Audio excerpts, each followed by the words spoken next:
Hirap bang mag-start ang compressor? Kabit mo ito.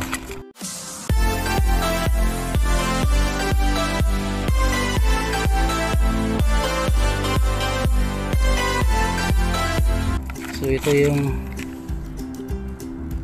kakabit natin guys, starter power pack or tinatawag to ng starting kit. So yan, para tutulong sa compressor to start. Pag mga compressor na hard starting, ito yung mga kinakabit natin dito sa Saudi.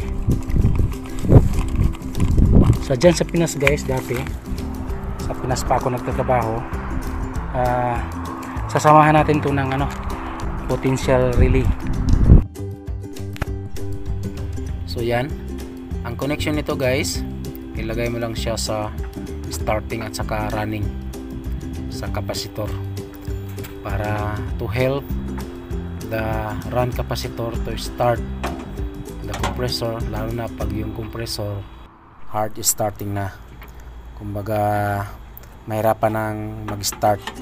Kaya maglagay tayo ng ganito para maka-start siya, tutulong para smooth yung starting point ng compressor. Pero sa Pinas guys, dati yung dyan pa ako nagtatrabaho, ginagamitan natin to ng potential relay.